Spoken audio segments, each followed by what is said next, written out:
đâu nè nè bé đơn như gặp lại nắp ghê như thoang ghê như gặp lại nắp có dua handeng play ring khu ghê đơn đơn choan mình đây mà mua nhầm cái ô bọc nhầm vào đen nhầm với tôm ơi bọc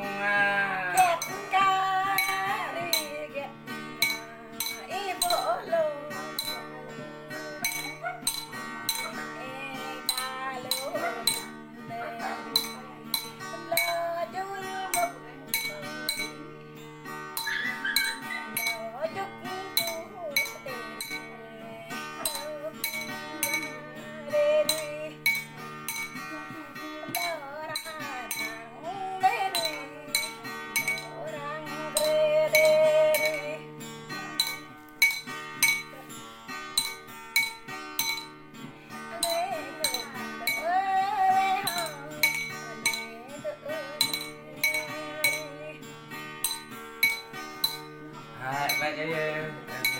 nhún ế qua nó cảnh qua rồi thì có chắc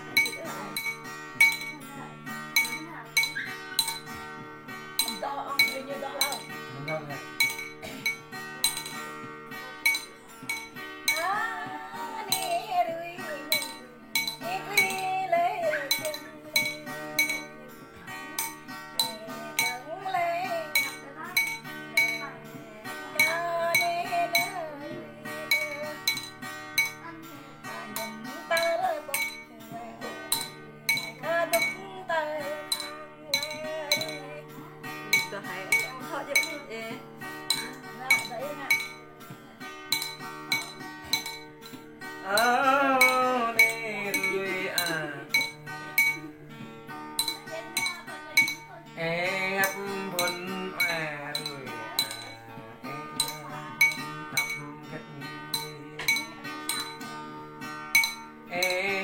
đập đoá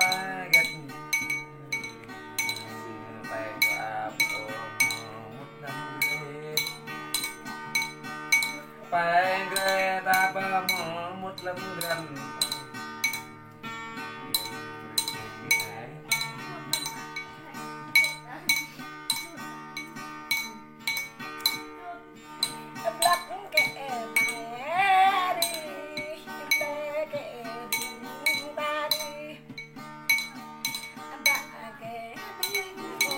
không biết